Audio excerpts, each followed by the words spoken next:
and take it out of context because this is what they do. Naturally, AOC decided to do this. So we are now in year 2 of AOC kind of sniping at people and then refusing to talk to them. So there's an open invitation to AOC. Anytime she wants to discuss this or any other issue, she can come on the show. This is not catcalling, as she put it, but she sort of catcalled me yesterday by her own standards. So she tweeted out, one of the most manipulative tactics plutocrats use is convincing people that the systemic issues we face are character flaws instead of policy flaws. Okay, stop there for 1 second. Okay, plutocrats? Like what, rule by the rich? Hey, let me explain something. I was middle class the vast majority of my life. The vast majority of my life. I know people like to make up kind of fake histories about where I came from and all of this. Okay, the fact is that my father and mother, I was born in a 2-bedroom small house in Burbank on Ontario Street. Okay, and that small house had 1 bathroom and 6 people in it. I shared a bedroom with 3 sisters until I was 11 years old. Okay, we were middle class. We were certainly not upper class. We were certainly not rich. And you know what? My parents worked their ass off to make it so that our life was better. And good for them. And they did so by working multiple jobs. They did so by making personal decisions. And she says one of the most manipulative tactics plutocrats use. So I'm a plutocrat because, again, it's plutocracy if I wish to preserve free exchange between people. But it is not hierarchical rule from above if AOC wants to take a gun run by the government and put it to the heads of employers. So top-down centralized control by people like AOC is not tyranny. It's tyranny if I say that there should be free exchange between people in how they choose to do jobs. And she says that one of the most manipulative tactics plutocrats use is convincing people that the systemic issues we face are character flaws instead of policy flaws. Well, no, I'm not saying it's a character flaw to take 2 jobs, obviously. I'm saying, in fact, that very often it's a character benefit. It's an attribution of great character. What I am saying is that that is a you decision. It's a you problem. That's what it is. She says working people aren't dumb or inferior. Obviously, no one is saying they are, except for AOC, who apparently believes they're not capable of negotiating their own salary. They're not capable of creating income mobility. They're not capable of working 2 jobs to get ahead. She says, nor are they why insulin costs $300 or huge companies pay starvation wages. I'm always confused by AOC's bizarre understanding of economics. She says corruption is responsible for huge companies paying, quote unquote, starvation wages. Really, is that corruption, or is that people choosing to take a job with Walmart because that is a free exchange? You may not like what Walmart pays. Good news. You don't have to work there. Again, that would not be Walmart's problem. That would be a you problem. Now, you problem doesn't mean a character flaw in you. It means that you not wanting to work at a place in a free country is something that is your choice. When I say you problem, I mean a choice made by you. One of the most manipulative tactics used by socialists is suggesting that free decision-making by individuals is actually the result of systemic pressures that cannot be avoided other than by people like AOC running your life. The tactic that the left likes to use is there's no income mobility, you can never rise, you're being crammed into this job against your will, that you're a victim of circumstance, and therefore give me all the power. It's manipulative and it's garbage and it makes people's lives worse. Things that socialists and now too many Democratic politicians want to do is tell you that problems that only you can solve are solvable by them. This is the gig. And it's not just politicians on the left. We heard this from Donald Trump in 2016, that if you lost your manufacturing job in Ohio, it was the fault of the Chinese and the Mexicans, and all you needed to do was place your trust in Trump, and he would somehow return your job to the dying factory in your town. And by and large, this has not happened, because it turns out that when politicians say that decisions freely made among human beings are bad and can be fixed by them, that is a gambit for power and money. And that's what Kamala Harris is doing, just as Bernie Sanders does. They label a problem that we all experience, or that many of us have experienced, which is economic shortcoming or economic deprival. And then they use that as an excuse to say that they can restructure the system in a better, more fulfilling way. And that's a lie.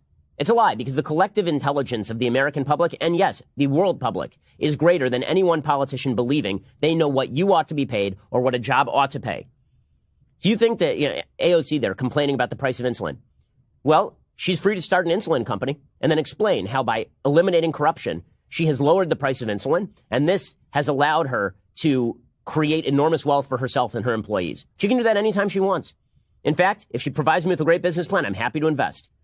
But I don't think she has any intent of doing that. I think that she's shouting at the moon, just as Kamala Harris is shouting at the moon, and all that does is train the American people in learned helplessness. So there is this theory of psychology called learned helplessness. And learned helplessness basically suggests that all animals, including human beings, all human beings and animals, that we can learn helplessness. That if you teach people that there is no correlation between cause and effect, people stop seeing the correlation and then learn helplessness. So this experimentation was first done by a psychologist named Martin Seligman. Martin Seligman did this experiment. The experiment went like this. He took...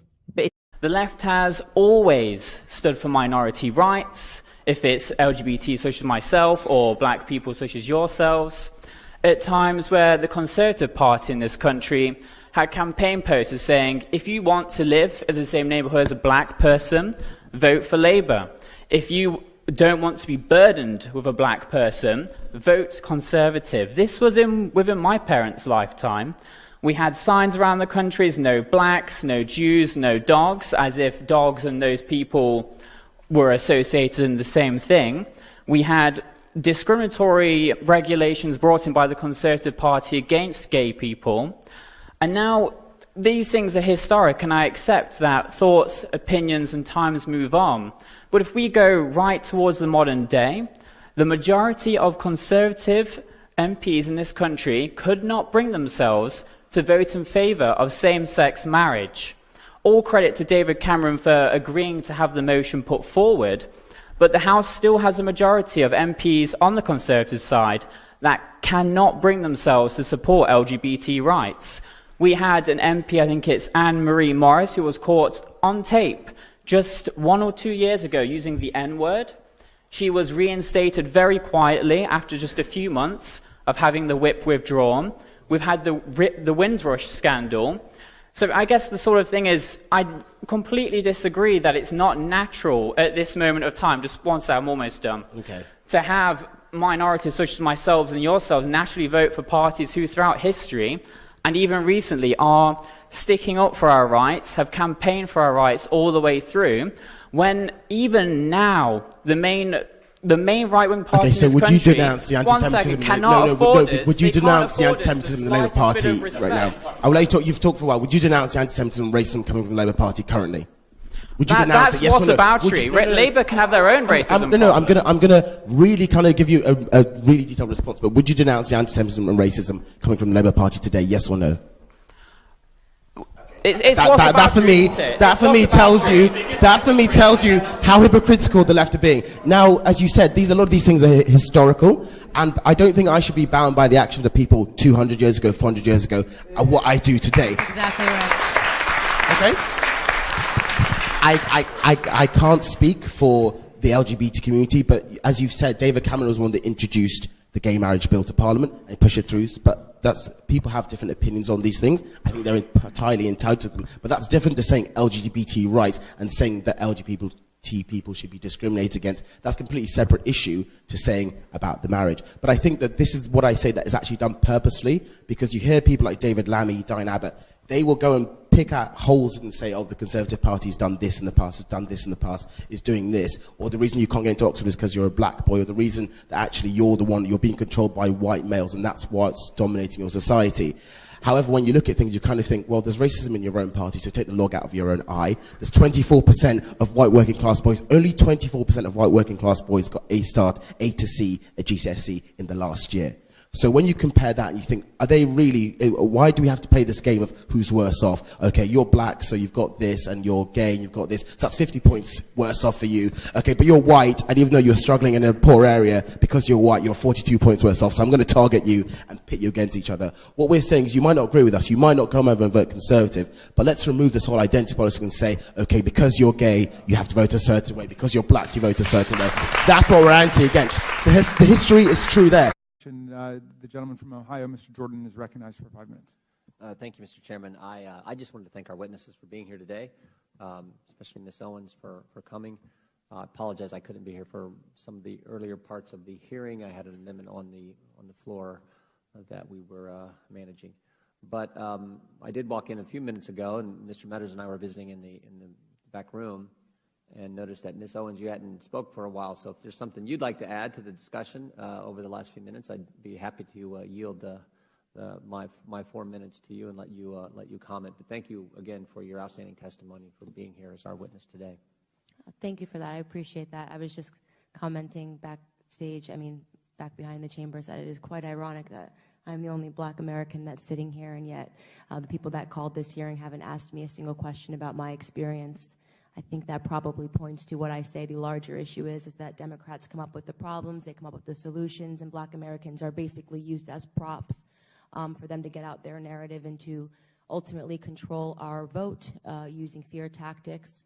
I also found it quite hilarious that when asked for actual numbers, nobody here could actually provide them, because it's not actually a problem in America, or a major problem or threat that's facing Black America.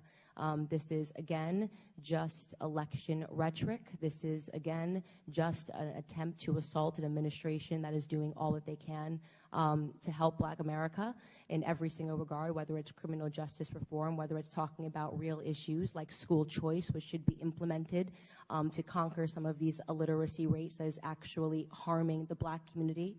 And I think it's unfortunate that we have this many hearings on something that is so small in America, and we aren't having real hearings. I actually don't think the Democrats have completed a single day of real work since Donald J. Trump went into office. This has just been about attacking his administration day in and day out with things that do not matter. I am hopeful that we will come to a point where we actually have hearings about things that matter in America, things that are a threat to America, like illegal immigration, which is a threat to Black America, like socialism, which is a threat to every single American. And I hope that we see that day. It's definitely not going to be today. Fortunately, we have Republicans that are fighting every single day, day in and day out. And I will wrap this up by saying what I said at the beginning of my testimony, which is that for all of the Democrat colleagues that are hoping that this is going to work and that we're going to have a fearful Black America at the polls, if you're paying attention to the stuff that I'm paying attention to, the conversation is cracking. People are getting tired of